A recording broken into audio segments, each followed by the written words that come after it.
Queridos hermanos, entonces paz y bien.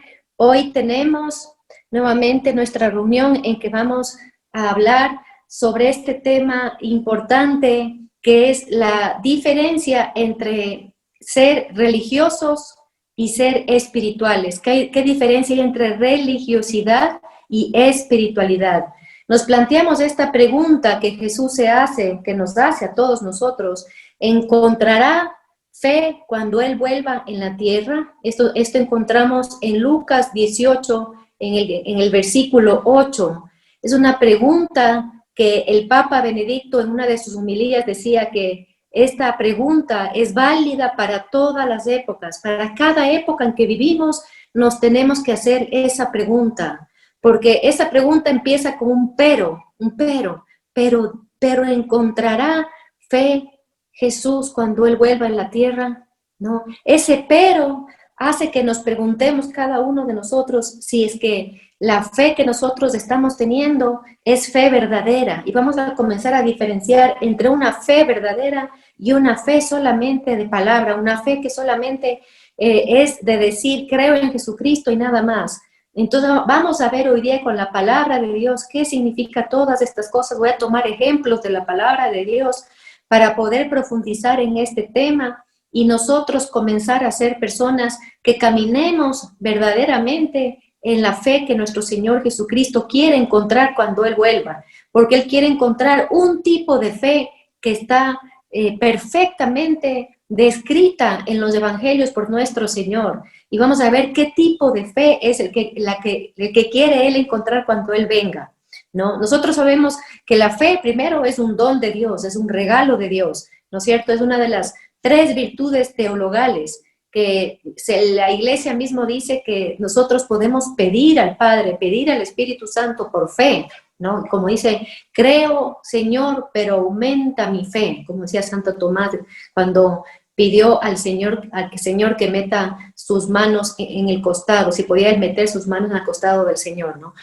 Aumenta mi fe. Se puede pedir, uno puede pedir que aumente la fe, ¿no? Entonces, a pesar de que es un regalo de Dios, un don de Dios, la fe, también por otro lado está la parte de la respuesta de cada ser humano, ¿no? Es la respuesta que cada persona tiene que dar con ese regalo que Dios nos da. Dios nos puede estar dando el don más grande de la fe, pero si nosotros no respondemos con nuestra propia voluntad y con nuestro empeño, demostrar al Señor gratitud primero por recibir este don y segundo por practicar como Él quiere que practiquemos, ¿no? Entonces, nosotros vamos a ver cómo, por ejemplo, el Papa Juan Pablo II, en una de sus homilías que dio en el 98, decía que la fe no se conserva por inercia, ni por tradiciones humanas, ni por la existencia de miles de libros, ni por las aportaciones del mundo,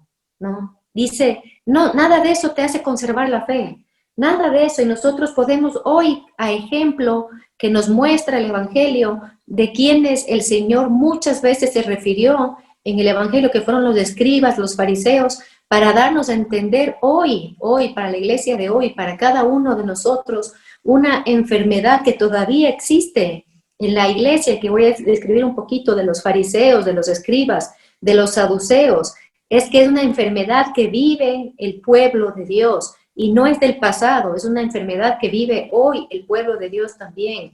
Y nosotros podemos encontrar muchísimos ejemplos de esto que estoy diciendo, pero voy a tomar algunas citas bíblicas para nosotros poder darnos cuenta, ¿no? Cómo medir la fe de la iglesia, pero sobre todo cómo medir mi fe, porque siempre toda la enseñanza que el Señor hace en su santa palabra siempre es dirigida a uno, dirigida a cada uno de nosotros, para que cada uno de nosotros podamos salir a ser hombres y mujeres de verdadera fe, que nos podamos estar parados al final, como dice el Evangelio de Lucas, que pone énfasis en estar parados, de pie, cuando venga el Señor Jesucristo. Y el Señor puede venir, como ustedes saben, el día de nuestra muerte. Puede ser, es el encuentro que cada uno de nosotros vamos a tener con el Señor. El tener de pie, el estar de pie en el Evangelio, en la palabra de Dios, tiene la connotación de ser un soldado que está listo para el combate de la fe, para el combate, para la batalla. Estar de pie significa que está armado y que está listo, no, que está con las lámparas llenas de aceite, que puede caminar en la oscuridad. ¿No? Este estar de pie es estar con la fuerza de Dios dentro de uno, que le permite estar de pie a pesar de las tribulaciones, de la oscuridad, de las tinieblas que pueda estar pasando el mundo entero y la iglesia entera, ¿no? Hay en Mateo, en el capítulo 23, en los versículos, nosotros, bueno, de todo Mateo 23, pero estoy tomando del versículo 22 y siguientes, los famosos los ayes de nuestro Señor Jesucristo. Cuando Él dice ese ay debería hacernos temblar, la verdad, debería hacernos temblar los ayes.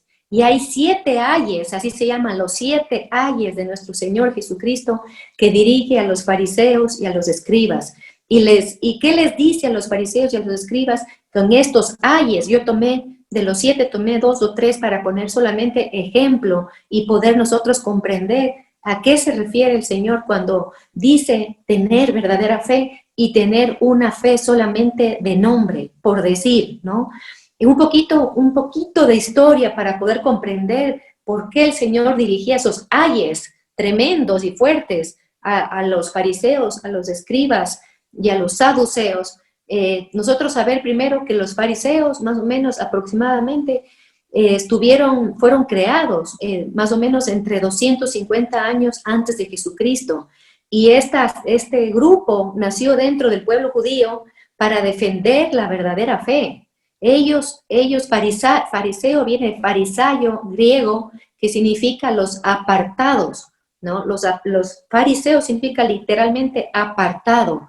¿Y de qué se apartaban ellos? Este grupo de judíos dentro del pueblo de Dios se apartaban justamente de los judíos que habían perdido la verdadera fe. Se apartaban de los judíos que no caminaban en la verdadera doctrina. Se apartaban de los judíos que ya se habían mezclado con paganos, judíos que ya, hasta algunos, lamentablemente, que llegaron a practicar idolatría.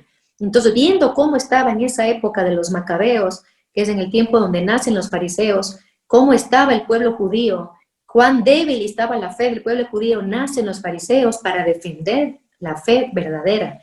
Y de ahí, imagínense, siglos después, dos siglos y medio después, viene estos ayes de nuestro Señor, donde ¿qué había pasado con los fariseos?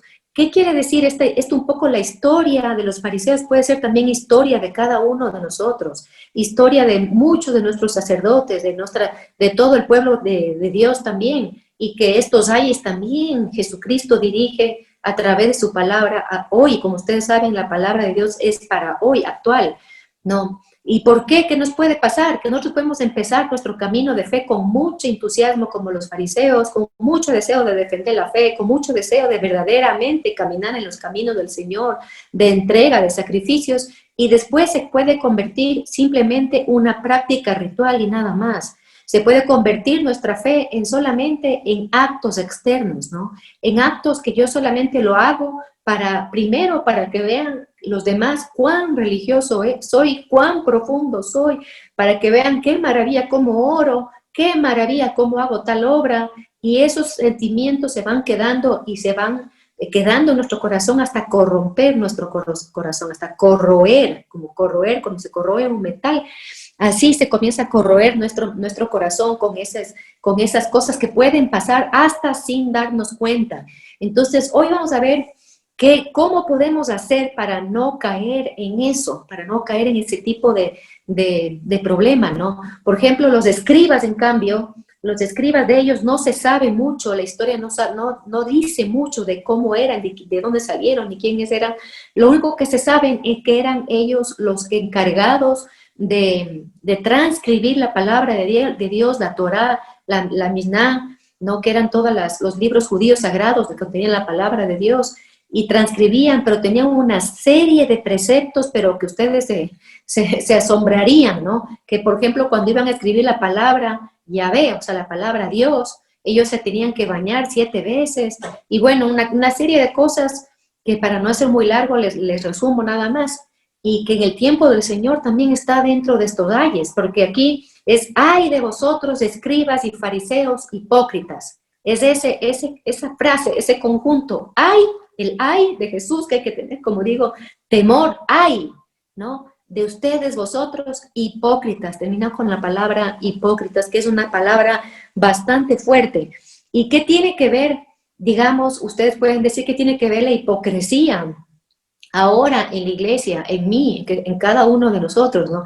Vamos a ver nosotros que tiene mucho que ver la hipocresía. La hipocresía es ese blanqueamiento que por afuera nosotros podemos estar haciendo muchos actos piadosos, ¿no? Por afuera estamos haciendo obras, como decía hace un momento, pero por dentro nosotros tal vez nos hemos dejado llevar por la comodidad del mundo, nos hemos dejado llevar de pronto por la envidia, por la falta de perdón, nos hemos dejado llevar por dentro por mal genios, por iras, hemos dejado nomás que nuestro yo, digamos, por dentro se deje nomás llevar y conducir por el mundo y por la concupiscencia de la carne, por la concupiscencia de la mente, del ver. Vemos nomás cualquier cosa los católicos. A veces hay católicos que están viendo películas que no deben ver, oyendo música que no deben oír, ¿no? Es como dejarse, como arrastrar. Esto está en Deuteronomio 30:15, que se dejan arrastrar, ¿no? Arrastrar por el demonio, como veíamos en otros encuentros, ¿no? Se dejan arrastrar y por afuera, en cambio, están cumpliendo todo. Por eso nosotros no podemos, hermanos, no podemos, porque puede haber esos ayes y esa palabra hipócrita de parte del Señor a cada uno de nosotros o a la iglesia. Nosotros no podemos juzgar, como siempre se ha dicho, ¿no? No se puede juzgar por lo que uno ve por fuera. Nosotros podemos ver muchas veces pastores, laicos, consagrados, etcétera, que son muy piadosos. A mí, lamentablemente, ahora a mí, por ejemplo, no me llama la atención ver una persona que está toda la noche de rodillas frente a la Virgen Santísima y que he visto y que están completamente con su lengua acabando a todo hombre que piense distinto o que actúe distinto a estas personas, ¿no? Hay mucho de esto en la iglesia, hermanos, lamentablemente, muchísimo. Están personas que están haciendo unos ayunos fuertísimos, como digo, vigilias, de rodillas, rezando muchos rosarios, de pronto, ¿no? ¿Y qué pasa? Y están con la lengua, por ejemplo, acabando al Santo Padre. Ese es uno de los dolores más grandes que tengo yo ahora, de ver hermanos míos católicos que se van en contra del vicario de Cristo en la tierra con su lengua. ¿Cuánta gente está diciéndole a él hereje, antipapa? Pero no tienen idea cuánta gente, hermanos. Un pequeño ejército dentro de la Iglesia Católica. Y entonces el Señor, si ven que esa pregunta y estos ayes no es para la época del Señor nada más, si nosotros vemos esto así, no vamos a poder penetrar en la palabra de Dios. Estos ayes y esta palabra fuerte de Dios diciéndonos hipócritas es para nosotros, para hoy, para la iglesia de hoy. Y nosotros, como somos un solo cuerpo con diferentes miembros, nosotros también tenemos que sentir ese dolor y tenemos que sentir también que es para nosotros mismos estas palabras de nuestro Señor. En este caso, en uno de los ayes, ¿no? Que solamente para tener una idea, dice, ustedes pagan el diezmo era en el Antiguo Testamento, ustedes deben conocer, la 10ª parte del ingreso que tenían, se le tenía que entregar al templo y se le tenía que entregar también el diezmo, por ejemplo, a viudas, etcétera, ¿no? La ley del diezmo en la época del Señor se había hecho tan tremenda que pagaban el diezmo, como dice aquí la palabra, por cosas insignificantes, como por ejemplo la menta, el aneto y el comino. Jesús le dice, ustedes pagan el diezmo hasta de las cosas más pequeñas, de lo insignificante están pagando el diezmo, ¿no? Pero descuidan lo más importante de la ley, que es la justicia, la misericordia y la fe, ¿no? Entonces se dan cuenta que hay como en una persona hay como un doblez, una cosa doble, no están cumpliendo hasta el último de la ley, lo que nos pide la iglesia, lo último, pero por afuera, pero por dentro, de pronto estamos, como digo, devorando al hermano. de pronto estamos siendo inmisericordes, de pronto no estamos nosotros ayudando ahora en estos tiempos tan fuertes que vivimos de pandemia con nuestra limosna, ¿no? Y esas cosas nosotros tenemos que cuidar muchísimo, hermanos, para no convertirnos en parte de estos ayes de nuestro Señor, ¿no? Hay otro ay, le dice, ay de vosotros, nuevamente dice lo igual, ¿no? Fariseos y escribas hipócritas, que purificáis por fuera la copa y el plato, mientras por dentro estás lleno de rapiña e intemperancia. ¿Ya? ¿Qué es la intemperancia? Dice, eso es cuando uno está lleno de iniquidad, de impureza, de codicia. ¿Qué quiere decir el Señor con esto de por fuera te matas limpiando la copa por fuera, pero por dentro la copa está llena de iniquidad, ¿no? Son todos, hermanos, todas las cosas que nosotros permitimos que entren en nuestro corazón. En nuestro corazón, háganse cuenta que esa es la copa, ¿no? Por afuera sí nos mostramos muy amables, de pronto, sonreidores, agradables, ¿no? Pero por dentro estamos posiblemente, como decía hace un momento, no amando al prójimo como nos manda el Señor amar, y nos manda amar como Él ama, que esto es una cosa bien, bien fuerte, ¿no? Amar como Él ama, no como yo pueda amar, con mi capacidad de amar, ¿no? Posiblemente yo esté con algún resentimiento con otra persona, resentimiento con un hermano de comunidad, y estoy acumulando como que fuera un baúl, mi corazón, todas las cosas que me dijo en el pasado, todo, cada palabra anoto en una libreta de lo que dijo, lo que hizo y cuánto me ofendió. ¿Y qué hago? ¿Qué estoy haciendo con mi corazón? Imagínense en ese corazón. Entonces ahí es esto que dirige el Señor, que es fuerte, ¿no? De estas copas limpias por afuera, pero por dentro llenas de rapiña, como dice aquí el Señor. ¿Y qué dice aquí la palabra? Dice fariseo ciego, limpia, purifica primero por dentro para que también por fuera quede puro. Entonces, el Señor dice, primero limpia tu corazón, limpia tu pensamiento, limpia tus sentimientos. Si tú tienes a alguien que te ha hecho mucho daño en el pasado, si tú tienes a alguien que te cuesta sonreírle, amarle como Dios pide, si tienes personas así, tienes que aprender a limpiar por dentro tu corazón, tu pensamiento, tu alma, limpiar todo para así sí quedar puros por afuera, para ser nosotros luz que transmite la luz de Cristo a los demás y ser esa sal que nos pide ser el Señor a cada uno de nosotros, ¿no? Otro, ay, tremendo, porque este de aquí es bien fuerte y no me quedo mucho en cada uno porque te quiero compartir algunas cosas, pero vamos a ver aquí el otro ay que dice, ay de vosotros escribas y fariseos hipócritas, pues sois semejantes a sepulcros blanqueados. Esto han de haber escuchado muchísimas veces. Por fuera parecen hermosos, pero por dentro están llenos de huesos muertos y de toda inmundicia. Cuando la palabra llama huesos muertos, eso le llamó en el profeta Ezequiel en el capítulo 37, y le llamó al pueblo de Dios, hermanos. Cuando se dirige estas palabras, no está hablando de gente que practica religiones idólatras o gente que practica, no sé, nueva era, satanismo. Siempre se ha dirigido con estas palabras al mismo pueblo, pero que han corrompido la fe. Y en el profeta Ezequiel también se está dirigiendo al mismo pueblo de Israel, que les llama un montón de huesos secos. Se han convertido en un montón de huesos secos. ¿Cuándo están los huesos secos? Cuando están sin aliento de vida, hermanos. Aquí cuando habla de sepulcros blanqueados, que uno entiende la hipocresía ahí, ¿no? Uno entiende un poco cuando en el Evangelio nos ha tocado en la Santa Eucaristía, en las homilías hemos escuchado, pero aquí exclusivamente está hablando de ser huesos secos. ¿Cuándo llama huesos secos a la persona? Cuando uno está sin el Espíritu Santo, hermanos. Cuando uno está sin aliento de vida. Cuando uno no tiene el soplo de Dios palpitando dentro de cada uno de nosotros. Y nos hemos convertido como una coraza seca, sin aliento, sin nada. Yo me acuerdo el testimonio que sí les he contado a algunos de ustedes y repito hoy, es el testimonio de uno de los sacerdotes que tengo mucha gratitud y conozco hace mucho tiempo. Él decía, era un sacerdote, imagínense, que obviamente celebraba no una, sino 2 hasta 3 misas diarias, era párroco de una parroquia bastante conocida, no de aquí, de México. Él era una persona que había escrito 19 libros, tenía 3 masterados, teólogo, psicólogo, ¿no? Psicólogo, y un día el Señor le permite tener una experiencia fuerte del Espíritu Santo, y el Señor le muestra que Él es un río seco, y lo cuento porque Él cuenta públicamente este testimonio que es fuertísimo, y por eso siempre lo menciono, ¿no?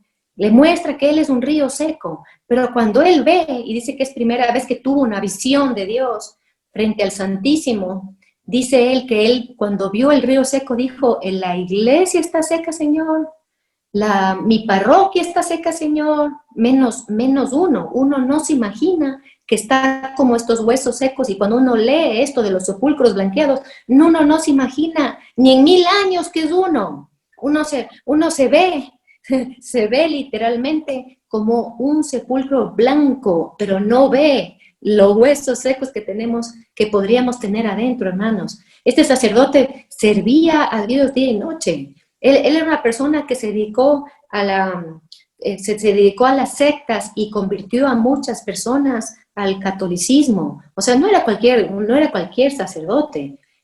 Imagínense que él estaba denominado por la Congregación de la Doctrina para la Fe del Vaticano, ¿no? Estaba muy cercano al arzobispo. Y él dice que tenía una vida de sacrificio, o sea, de entrega a su ministerio. Y el Señor le muestra que es un río seco, hermanos. Entonces, no pensemos automáticamente que estas palabras del Señor no son para mí, no para mí, para cada uno de nosotros. Cuando Él, porque Dios le toca el corazón, dice, ¿acaso soy yo, Señor, el río seco? Ahí dice que cuando se dio cuenta que era Él, porque dice, tenía tanta soberbia de mi propio ministerio, de ser sacerdote, etcétera, tenía tanta soberbia que no podía ver yo, por mí mismo, que era un río seco. Entonces, por eso pensé que eran mis parroquianos, ¿no? La iglesia, que la iglesia no estaba bien, etcétera, ¿no?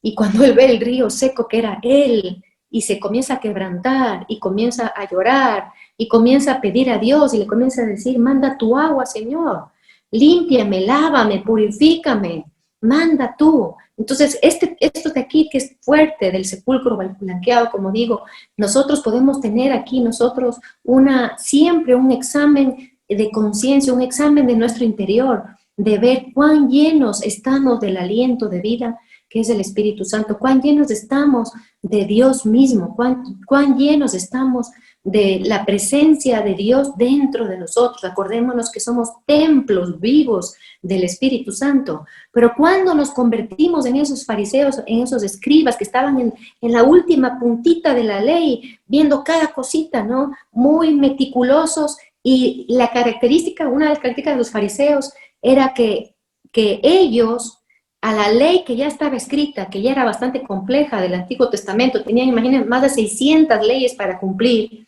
Además de 600 leyes, ellos interpretaban esas leyes y ponían más leyes, ¿no? Más leyes encima de eso, y eso querían que el pueblo cumpla, ¿no? Pero ellos no cumplían así. Solamente hacían las cosas por afuera, ¿no? Por afuera las cosas. Entonces nosotros, tal vez sin querer, tal vez sin conciencia, no queremos buscar de pronto ser así, estar así. Pero si nosotros hemos estado en el camino del Señor y hemos estado recorriendo por un tiempo, muy posiblemente hemos caído en eso, ¿no? Así como este sacerdote que les cuento. Y nosotros no hacemos ni la 10ª parte de lo que hacía el sacerdote, de lo que hace el sacerdote hasta el día de hoy, también gracias a Dios, ¿no? Dice Teofilato, uno de los padres de la iglesia muy reconocido, dice, el obrar mal es señal evidente de que no se teme a Dios. El obrar mal, este tipo de dejar nuestra fe como que fuera algo, es un don, pero le guardé como en un baúl dentro de mí, ¿no? Y yo obro con esta fe, lo que muestro, lo que quiero mostrar, hago lo que quiero hacer, pero por dentro vivo mi vida, digamos, como mía propia, sin someterme nunca a obedecer y a la voluntad de Dios y a vivir según los mandamientos. Es cuando no temo a Dios me vuelvo así. Cuando no temo a Dios me vuelvo como un fariseo, como un escriba, ¿no? También estaban, por ejemplo, los saduceos, que era otro grupo fuerte, de que eran de la época de nuestro Señor Jesucristo. Los fariseos, por ejemplo, no eran sacerdotes, aunque en la época del Señor habían algunos en el templo, lo mismo de saduceos, ¿no? Habían algunos sacerdotes en el templo sirviendo. Eran gente muy preparada. Los fariseos eran maestros de la palabra de Dios, maestros de la ley, imagínense. No eran cualquier persona. No estamos hablando aquí de los pobres pecadores que están allá lejos, afuera en el mundo, ¿no? Como digo, de otras religiones o Satán. No estamos hablando de gente de nosotros aquí en la iglesia, nosotros mismos, ¿no?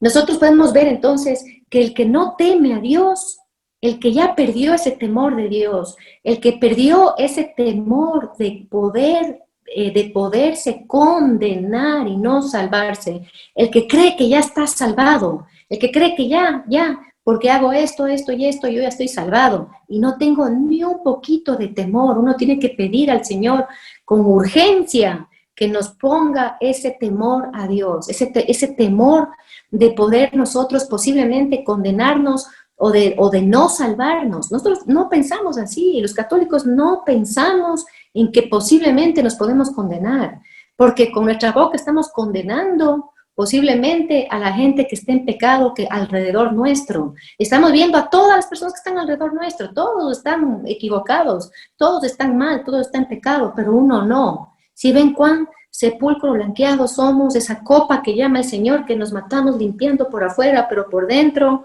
no.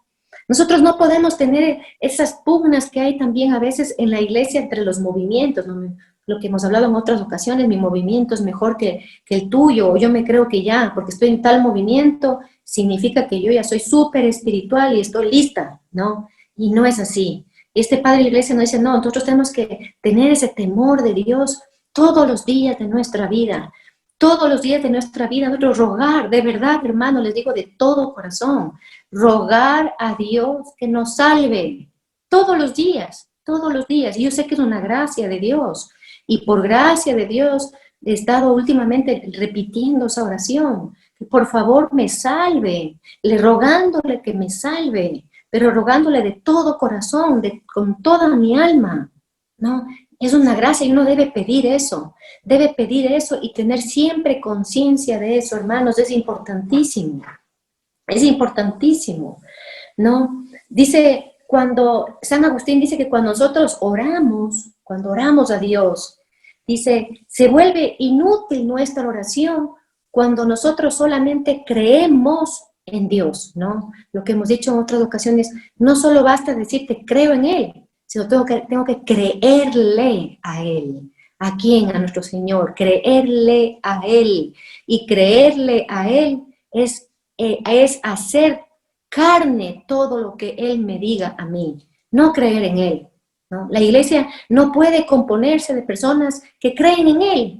Eso no lleva a nada, eso lleva a un pueblo tibio, a un pueblo fariseo, que Dios quiera cuando Él venga en la segunda venida, que no sabemos cuándo va a ser, cuando Él venga, no encuentre como encontró en la primera venida esa fe de fariseo, de saduceo, de escriba, ¿no? El saduceo, en cambio, era el judío que estaba en los puestos más altos del templo, pero era el judío, imagínense, que no creían en la vida eterna, no creían que había una vida después de la muerte. Entonces, ¿para qué vivían? Para aquí y para el ahora.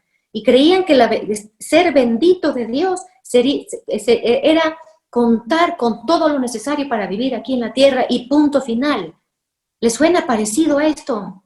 ¿No? ¿Cuántos católicos, incluso, quién sabe, nosotros mismos, estamos creyendo eso, que ser benditos de Dios y ser protegidos de Dios es tener todo aquí en la tierra? Y nosotros tal vez ponemos mucho empeño en las cosas de la tierra y en buscar aquí nuestras cosas para tener aquí y ahora, y estamos como los saduceos, como que no existieran, porque tal vez creemos en el cielo, pero no vivimos creyéndole que nosotros vamos a vivir en la vida eterna y que todo lo que hacemos aquí es para la vida eterna. Eso eran los saduceos, ¿no? Al que tanto el Señor habla de estos tres grupos en especial. No creían en la resurrección, ellos no, se acababa todo, se morían y se acababa todo. Entonces todo lo que ellos hacían en su vida era para lograr aquí estar ser reconocidos, ocupar los mejores puestos en la iglesia, ocupar los mejores puestos en el mundo, tener sus cosas, porque esa era la bendición de Dios. Y el que no tenía era un maldito, ¿no? ¿Qué les parece? Entonces ahora también puede haber, lamentablemente, sacerdotes que son estilo saduceo, que no llevan a sus hijos, no llevan a quienes están pastoreando en el nombre del Señor a pensar para irse al cielo, sino les aconsejan para el aquí y el ahora. Y te dicen, mijita, no importa, no importa que usted se divorcie, porque usted merece ser feliz, mijita, o mijito, ¿no? Y entra la falsa misericordia que está mucho ahorita aquí en la tierra. En segunda de Timoteo, en el capítulo 4, versículo 3, leemos algo bien fuerte. Dice, porque vendrá un tiempo en que los hombres no soportarán la doctrina sana, sino que arrastrados por sus propias pasiones, se harán de un montón de sus novedades y se apartarán sus oídos de la verdad y se volverán a las fábulas, ¿no? Dice, vendrá un tiempo, que ya llegamos, ¿no? Que no soportarán la doctrina sana. Son estos nuevos saduceos que hay en la iglesia ahora, ¿no? No soportarán la doctrina sana porque prefieren las cosas del mundo, prefieren buscar su felicidad aquí en el ahora. ¿Qué le pedimos a Dios normalmente los católicos? Que me proteja mi casa, que me salve mi casa, que tenga que comer en mi casa. Esa es nuestra oración.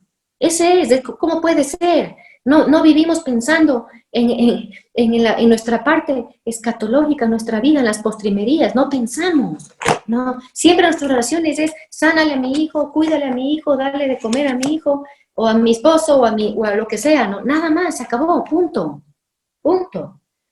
Dice, arrastrados por sus propias pasiones, dice aquí en la segunda carta de Timoteo, ¿no? Dice, arrastrado por sus propias pasiones, se convierten en maestros como en maestros, y siguen un montón de maestros y de fábulas.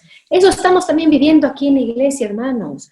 Ahora yo veo en el internet y me da ganas de llorar a veces, en el YouTube me da ganas de llorar la cantidad de videos católicos hablando con falsos profetas y falsas profecías, y la gente creyendo,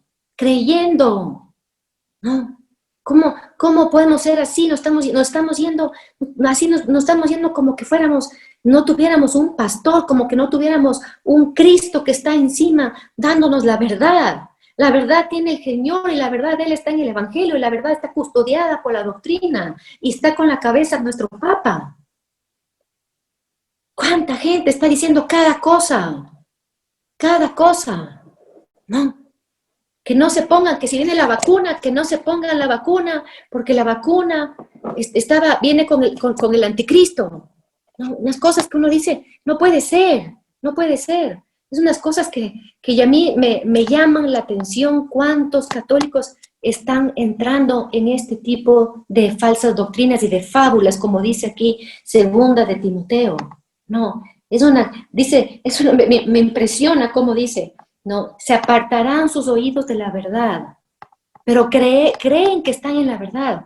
La iglesia, hermanos, necesita una purificación. Digo, estoy pensando que comunicarles y decirles esto, hermanos, de corazón, purificar la devoción a María. La devoción a María está como muy mal manejada muchas veces, porque muchas cosas que hacen falsamente en contra de la iglesia vienen porque dizque María dice, y prostituyen a María, y me da ganas de llorar, hermanos, de verdad, de corazón, ¿no? Le utilizan a María para decir las barbaridades más grandes del mundo, y el peor de todo es que la gente se cree, y cuando uno lee esto que dice, ay, fariseo hipócrita, no es conmigo, porque yo estoy rezando no sé cuántos rosarios, porque la Virgen Santísima dice que no hay que comulgar en la mano. La Virgen Santísima, hermanas queridas y hermanos queridos, nunca va a decir, la verdadera Virgen, nunca se va a ir en contra de la iglesia ni de lo que la iglesia permite. Jamás va a decir ni una coma en contra de sus hijos preferidos, los sacerdotes, así el sacerdote esté mal. Jamás va a decir algo malo. Jamás va a llamar la Santísima Virgen María la verdadera Virgen María, a decir cosas que nos lleven solamente a puros ritualismos, como los fariseos. Eso me da pena, hermanos, cómo nosotros nos estamos distanciando, siendo el pueblo de Dios, los elegidos, los que tenemos los sacramentos, los que tenemos a Cristo mismo en medio de nosotros. ¿Cuántos millones de habitantes tiene el mundo, hermanos, que no conocen a Cristo? Nosotros que conocemos a Cristo, estamos convirtiendo esta religión en esta religiosidad de los fariseos, de los saduceos y los escribas de hoy. No. ¿Cuántos grupos dentro de la iglesia que se creen los puros porque purifican todo por afuera el rato de la misa y no se mueve un pelito del sacerdote y la gente está feliz porque la liturgia se respetó, pero por mi boca le estoy acabando, como si hace un momento al Santo Padre? No puede ser, hermanos, no puede ser. Tenemos que romper nuestro corazón, tenemos que quebrar nuestro corazón, tenemos que quebrantarnos, como hacían los profetas, como hacía el profeta Esdras, ¿no? ¿Qué hizo? Él se comenzó a desgarrar el corazón, a hacer ayunos, a hacer oración por el pueblo, por los católicos. Eso tenemos que hacer nosotros, hermanos. Es importante nosotros que cambiemos. Aquí hay nosotros una confusión bien grande de los católicos, de muchos católicos. Hay católicos, como ustedes saben, que solo van a misa los días domingos y se acabó y nada más, no tienen más práctica religiosa. Digamos, son católicos tibios, ¿ya? De ellos, que es tremendo esto, ser tibio, ¿no? Pero de ellos les prometo que me da menos pena, compasión, que las personas que están día y noche de pronto, como digo, vistiendo santos y prendiendo las luces a los santos y están corroídos por dentro, hermanos, que están como ríos secos. ¿Qué es ser religioso? Vamos a ver aquí ya puntualmente qué hay la diferencia entre religiosidad y espiritualidad, ¿no? Esa religiosidad es todo lo que estoy hablando de cómo eran los fariseos, cómo eran los escribas, cómo eran los saduceos, ¿no? Y que pintan perfectamente a la iglesia de hoy. ¿Qué es ser religioso? ¿No? Religioso es seguir una religión, ¿no? ¿Qué es una religión? Estar ligado a una creencia, de ahí viene literalmente la etimología de la palabra religión, ¿ya? Y conlleva 3 características: ser religioso, tener una religión. Primero, tener una creencia, un credo que yo sigo, ¿no es cierto? Y esta creencia también me da un código moral que yo debo seguir, ¿no? ¿Qué espera el ser que yo sea religioso? La adhesión total a este credo y a este código moral que me da la religión. Una adhesión a la doctrina, ¿no? ¿Qué más me hace que yo observe el conjunto de prácticas, de ritos que la iglesia me propone para dar culto a Dios? Eso es seguir una religión, ¿ya? Pero mi religión yo le puedo hacer esta religiosidad, esta práctica exterior, este sepulcro blanqueado, esta copa limpia por afuera, ¿no? Yo puedo, como digo, puedo hacer, y he dicho muchas veces esto, hermanos, y a veces me caen por eso, que creen que estoy criticando a las personas que rezan mucho. No es así, hermanos, no es así. Y vuelvo y repito, nosotros podemos hacer 1.000.000 de rosarios al día, 500 ayunos, 500 misas, irme a todas las procesiones, a todas las peregrinaciones y estar de rodillas, que eso no me hace a mí un hombre religioso, un hombre espiritual. No me hace. No me hace, hermanos. Pueden quemarse las pestañas en la iglesia y eso nunca me va a hacer ser un ser espiritual y ser una persona que sigo verdaderamente una religión, y una religión que Dios hizo aquí en el mundo, que Dios hizo en el mundo, que Dios regaló al mundo y que Dios me regaló a mí y a cada uno de nosotros. ¿No?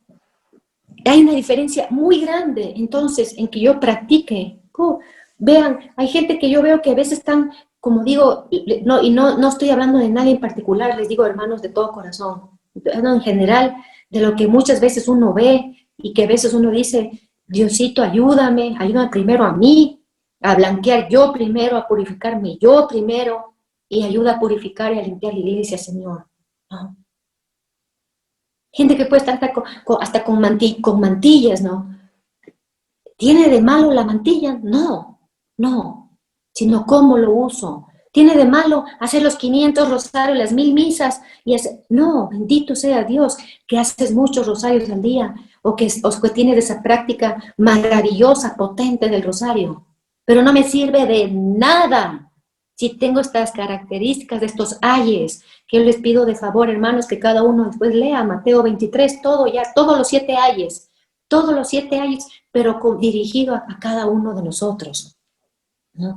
Vamos a ver la diferencia, hermanos. Por ejemplo, voy a poner ejemplo de un fariseo muy conocido en la palabra de Dios, que es San Pablo. Cuando él era fariseo se llamaba Saulo. Saulo, como ustedes saben, era una persona que primero venía primero él dice, como él nos dice, que era fariseo de la tribu de Benjamín. Era una persona que tenía posibilidades económicas, y por eso la familia, que ellos que vivían en Turquía, en Tarso, le mandan a estudiar con el mejor rabino que había en Jerusalén, que es Gamaliel. Se va a los pies de Gamaliel, estuvo muchos años estudiando la ley de Dios con él. ¿Y qué termina siendo San Pablo? Y ustedes conocen muy bien la historia de San Pablo, ¿no? De ese Saulo. ¿Y qué le movía a Saulo? Un celo por defender la fe, que eso le hacía moverse, pero de norte a sur, de este a oeste, y tenía hasta allá un pequeño ejército que le había dado el sumo sacerdote para que persiga a esa nueva secta, esos seguidores del camino, como dice Hechos capítulo 9, que eran los cristianos, ¿no? Eso estamos haciendo igualito, igualito, igualito. Somos saulotes ahora, hermanos. No saulitos siquiera, saulotes muchas veces, con el nombre de defender la doctrina. Estoy persiguiendo a los hijos pequeños de la iglesia, a la gente humilde de la iglesia, a los que están, a los pobres de espíritu, a lo que la palabra llaman los anahuín, hermanos. No, por ese celo de defender, no. Muchas veces ni reconozco el Concilio Vaticano II para siguiente, porque estoy defendiendo la doctrina. Hay un símbolo bien fuerte en Saulo, ¿no? Que los judíos no tenían ellos en el pasado, no tenían caballos para combatir, sino que combatían con el poder de Dios. El caballo significaba el poder del hombre. Pero Pablo tenía caballo, ¿no? Iba a caballo cuando se cayó del caballo, o sea, como sabemos, en Hechos 9, ¿no? ¿Qué diferencia hay entonces de esa religiosidad tremenda que tenía? Ya quisiéramos tener un poquito de ardor, por lo menos, que tenía Saulo, ¿no? No era un hombre pecador, no era un hombre disoluto, no estaba lleno de iniquidad. Era un hombre que vivía para defender el templo, la fe y la ley y el pueblo de Dios. Eso es lo que era Saulo. Y cuán distante estaba de ser una persona espiritual, ¿no? Él obviamente seguía la ley, pero hasta la más mínima, como él mismo después describe de cómo él era, ¿no? Conocedor hasta el punto más chiquito de la palabra de Dios. ¿Cuántos pueden haber así, hermanos, ahora en la iglesia? Eso se llama una religiosidad, ¿no? Prácticas que se vuelven exteriores y que son aparentes celo, porque como ya no tengo el río, el agua para el río de mi interior, que es el Espíritu Santo, como ya no tengo Espíritu Santo, simplemente me he convertido en eso, hermanos. ¿Qué diferencia entonces entre religiosidad, ya? Religiosidad, prácticas externas de los ritos, de las oraciones, de tengo que hacer esto y esto, y de perseguir al que cuidado se salga de una coma, ¿no? Y estoy, como decía San Juan 23, decía, y estoy empuñando la espada de la severidad, ¿no? Empuñando contra todo hermano que no diga ni piense como yo, como dice la iglesia, como dice que tengo que ser santo, y si dicen que no es así, no, hermanos, no. ¿Cómo cambiar?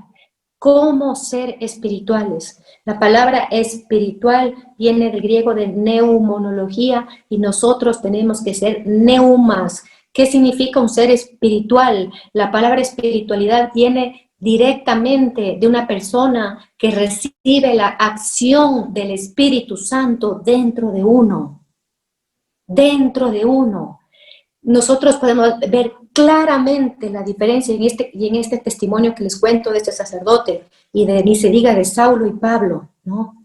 En Hechos 9:17 es cuando ya recibe el Espíritu Santo, cuando se acuerdan que se quedó ciego por 3 días y después viene, le imponen las manos, se le va la ceguera y dice, por fin vio, pero ese vio no era que vio con los ojos, con estos ojos, sino vio con los ojos espirituales y vio la barbaridad de lo que estaba haciendo. Pero si no venía el Espíritu Santo y no recibía el Espíritu Santo, hubiera seguido haciendo y se hubiera muerto creyendo que estaba sirviendo a Dios y que estaba defendiendo la fe y que estaba bien en lo que hacía. ¿Cuántos de nosotros podemos estar así en chiquito o en grandote? Que Dios nos dé y nos conceda esa luz del Espíritu Santo, diría, para darnos cuenta en qué estado está nuestra alma, cuán saulitos, Dios quiera seamos saulitos, somos, cada uno de nosotros. Entonces, espiritual, la diferencia, ¿sí me explico? Religiosidad, práctica religiosa externa, por afuera. Cero Espíritu Santo. Porque el Espíritu Santo no te lleva a perseguir a nadie, hermano, peor al Papa. No. El Espíritu Santo no te lleva a usar a la Virgen Santísima diciendo que dijo esto y esto y esto. El Espíritu Santo no hace eso, hermanos. No hace eso, hermanos. Entonces, ¿qué le pasó a San Pablo? Se caen, dice, escamas. ¿Ustedes creen por 3 días que estuvo ciego se puede hacer escamas? Está hablando de las escamas espirituales, que eso hace que nos creemos sepulcros blanqueados, que somos, nos vemos hermosos. Dice, hermosos por afuera, como dice Mateo, ¿no? Hermosos por afuera. Tenemos que pedir que se nos caigan las escamas, y esto también leemos nosotros en el libro de Tobías, un libro espiritual profundísimo, maravilloso, el libro de Tobías capítulo 11, ¿no? Que el papá de Tobías también le dio esta enfermedad en los ojos que no le permitía ver, que se llama la mancha blanca de los ojos, que cuando tuvo esa ceguera espiritual comenzó hasta a perseguir a su propia esposa y le acosaba a su propia esposa de ladrona. En eso caen, en ser juzgadores con el dedo, ¿no? Y creernos puros, pulcros, ¿no? Y como digo por afuera, hasta que no se me mueve ni un pelito. No, hermanos, no, no, y no, y no, y no. No. Los católicos, estos que les llama satélite, ¿no? Que entran a misa el domingo y se van y están solamente, se dan la vuelta por el mundo, están en el mundo, entra el domingo a la iglesia, se van, nada más. Ellos, ¿qué creen? Ustedes les preguntan, ellos creen que son espirituales, pero dicen, yo soy espiritual porque creo en Dios, pero no soy religioso, así te contestan. No soy religioso, ¿y qué se refieren? No soy fanatiquito de estar así en la misa rezando el rosario, pero soy muy espiritual. Es una confusión tremenda y están totalmente volteadas las palabras de ser espiritual y de ser religioso. Un espiritual lleno del Espíritu Santo puede ser una persona religiosa, pero por supuesto, pero va a ser religioso y va a orar, no capaz que ni un rosario, va a orar sin cesar todo el día como Dios, como nos pide San Pablo y como nos pide el Señor de ser perseverantes en la oración. Voy a ver un poquito de qué, digamos, síntomas podemos tener para saber si somos espirituales o para saber que queremos caminar a ser espirituales. Lo primero, que una persona cuando recibe el Espíritu Santo y recibe el poder del Espíritu Santo, crece en amor, hermano. Crece en amor a Dios y crece en amor al prójimo. Comienza esa ley, ese mandato nuevo que nos da el Señor, como el que decía hace un momento, amando con su amor, comienza a crecer en nuestro corazón. No puedo yo ser espiritual si estoy odiando o resentido o con iras o me molesta la actitud de tal o cual. No puedo. Yo tengo que amar.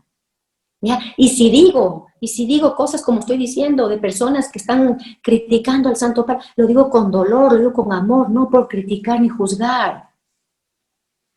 Y lo digo porque oro, porque se ora por esas personas.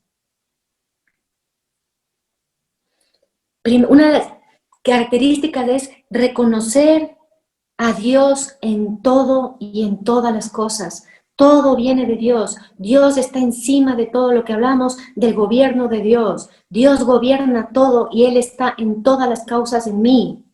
Cuando uno comienza a vivir así, ya no es el diablo, ya no es el mundo, ya no es el político, es Dios que está en el centro tuyo, ¿no? Que maneja tu vida, que está dentro de mí, ¿no? Como dice Romanos 11:35, dice, porque de Él, por Él y para Él son todas las cosas, para Él toda la gloria.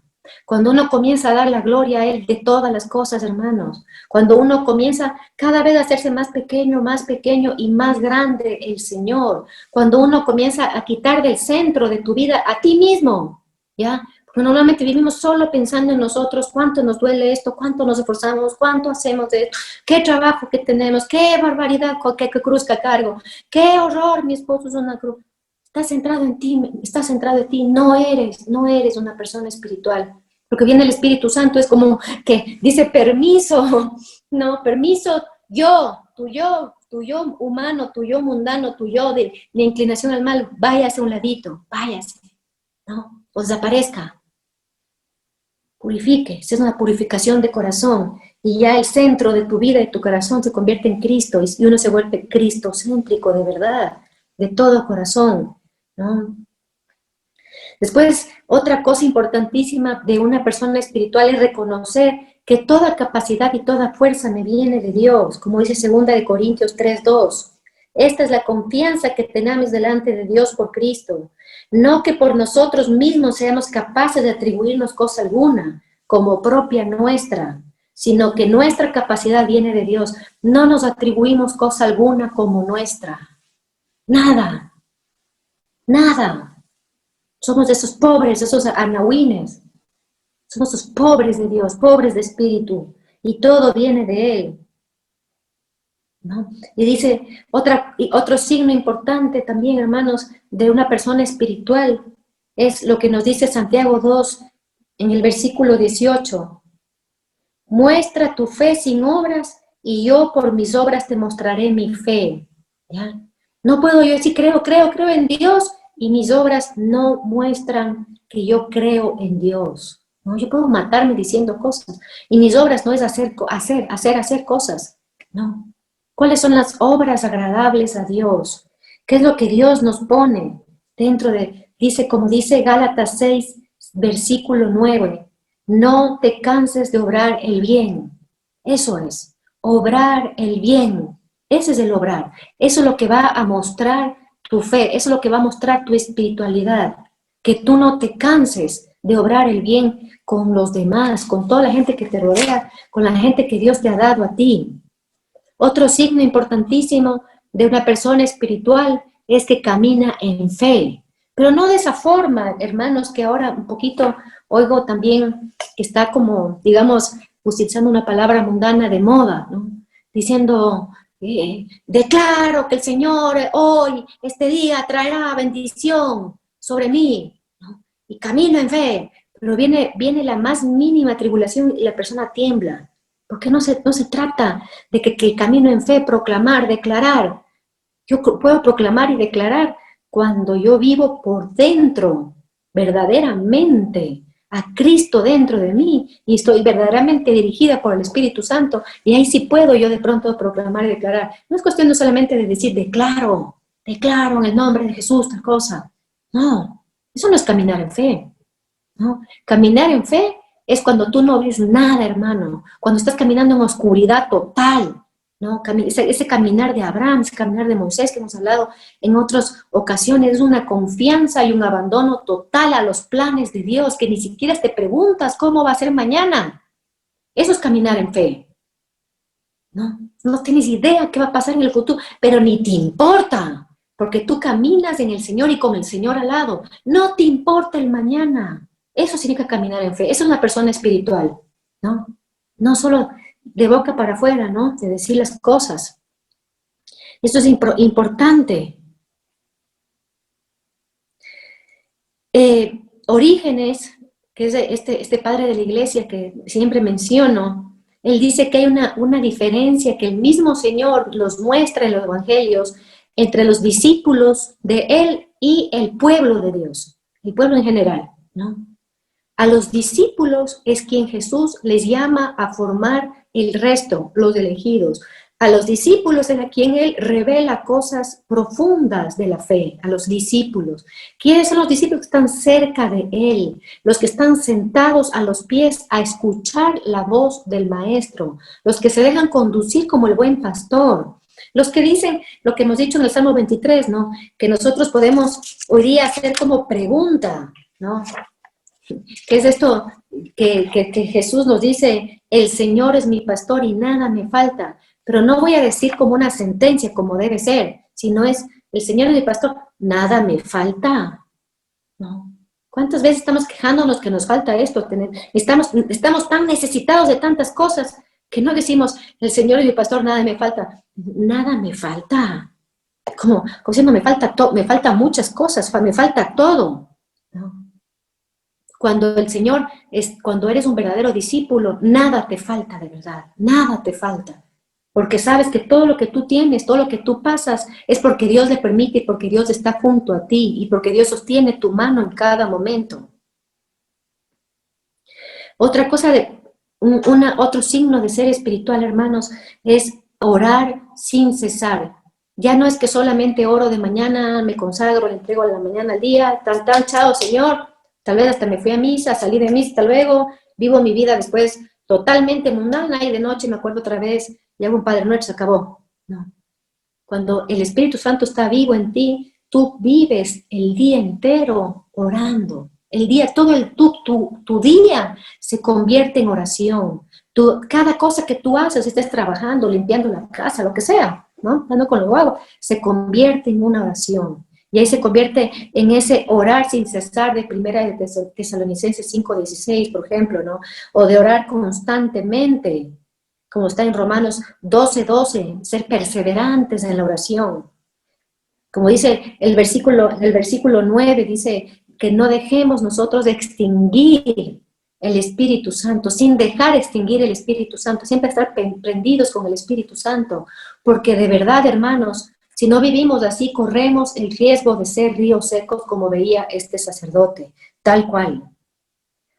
Nosotros podemos ver que vivimos ya poco a poco, y nosotros no es que una persona espiritual llena del Espíritu Santo, como espero que estemos todos aquí, no es que no vamos a caer nunca, ¿no? Ustedes saben, como dice el libro de Proverbios, el justo cae 70 veces 7, pero se levanta con el poder de Dios, ¿no? Siempre se levanta, a diferencia del malvado, del que no es justo, del que no camina por los caminos del Señor, que se cae también las 70 veces 7, pero no se levanta, sino que permanece en el pecado. No es que no nos equivocamos, no nos equivocamos nosotros católicos porque seguimos al Señor o queremos ser sus discípulos. No es que no caemos, por supuesto que sí, pero tiene que haber en nosotros frutos, tiene que haber cambios en nosotros. No podemos ser los mismos de siempre. No podemos seguir diciendo, es que yo tengo ese carácter, entonces ya, no podemos. Por eso aquí el signo de ser espiritual es tener estos frutos que está en Gálatas 5:22, que es una lista de los frutos del Espíritu Santo, ¿no? Que uno de los primeros frutos es la humildad. No es que nunca más vamos a ser soberbios. Sí, vamos a ser soberbios. Dicen, los santos dicen que se acaba la soberbia el día que me muera. Vamos a tener posiblemente actos, pero cada vez van a ser menos y más, cada vez va a crecer más la humildad en cada uno de nosotros. ¿Cuál es esta lista? Dice, del fruto del Espíritu Santo. Es el amor, la alegría. No puede ser que tú seas una persona espiritual y no seas alegre.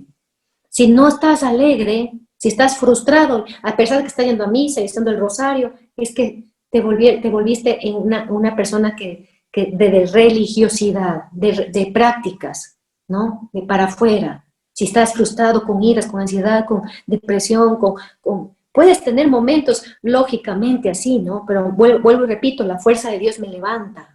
Pero no puede una persona espiritual llena del Espíritu Santo estar así, porque el fruto, el signo del Espíritu Santo en la presencia de la persona es la alegría, es la paz, es el gozo, ¿no? ¿Qué dice aquí? Es la paciencia, es la afabilidad, es la bondad, es la fidelidad a Dios, es el dominio de sí. Todas esas cosas tienen que convertirse cada vez más y más importantes y más grandes y tienen que crecer cada vez más dentro de nuestros corazones. Hay un ejemplo que Jesús pone en Mateo, en el capítulo 8, que es este famoso que decimos en la misa: Señor, no soy digno de que entres en mi casa, pero una palabra tuya bastará para sanarme, ¿no? Y eso es pronunciado por un pagano, un centurión romano, pagano, que se acerca a Jesús a decirle que por favor le cure a su esclavo que estaba postrado, paralítico, con dolores tremendos, ¿no?